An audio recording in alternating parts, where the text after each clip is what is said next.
তাদেরকে আপনারা ভোট দিয়ে দেবেন, বিশ্বাস করবেন। আর মমতা বন্দ্যোপাধ্যায় যিনি, একটা বাচ্চা যখন জন্মায় সেখান থেকে পরিষেবা শুরু হয় জন্মবার আগে থেকে।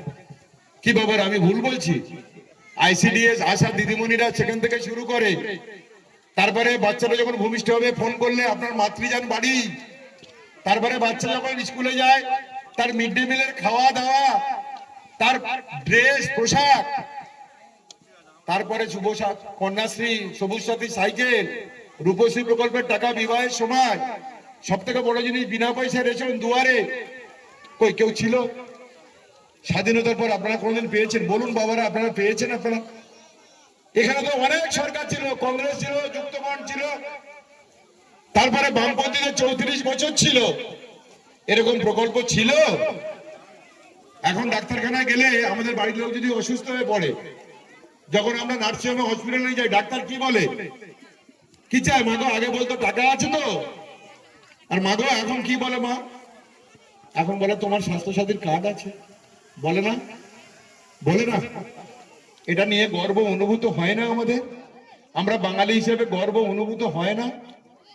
আজকের বিনা পয়সা রেশন, স্বাস্থ্যসাথীর পরিষেবা, আজকের কৃষক বন্ধুর টাকা, এখানে যারা আছে সবাই টাকা পাই কৃষক বন্ধু। কি পাই তো বাবারা?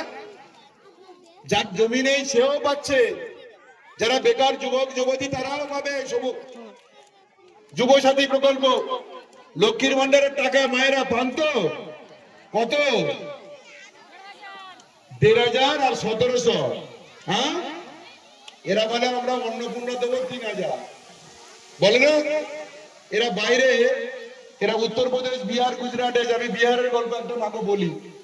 বিহারে বিধানসভা নির্বাচনে 4 মাস আগে হয়েছে। বিহারে ভোটের আগে মায়েদের অ্যাকাউন্টে সব 10,০০০ টাকা দেবে বলেছে, আমরা এটা স্বনির্ভর করছি। স্বাভাবিক কারণে লোক বিশ্বাস করেছে, ভোট দিয়ে দিয়েছে। ভোটের 3 মাস পরে সবার হাতে একটা করে ব্যাংকের নোটিশ দিয়েছে। মোবাইলে দেখুন, আপনি নিউজের চ্যানেলে দেখাচ্ছে। কেন না বলছে এগুলো লোন দিয়েছি তোমাদের স্বনির্ভর করার জন্য। কত বড় নির্লজ্জ দেখুন। এই ভোট এসে আপনাদের কাছে যাবে, দিয়ে বলবে আধার কার্ডের দিন না 3,000 দিচ্ছি, 500 দিচ্ছি, 2,000 দিচ্ছে, চালু হবে। এরা পুরোপুরি ভাবে মিথ্যাবাদী, ঠক প্রতারক। আপনাকে বুঝতে হবে। মায়েরা সব সাধু সাধু না গো। সাধু বেশে রাবণ এসেছিল সীতামাকে হরণ করতে, আর এরা সাধু বেশে উত্তরপ্রদেশ বিহার থেকে এসে আমার বাংলা মাকে হরণ করতে।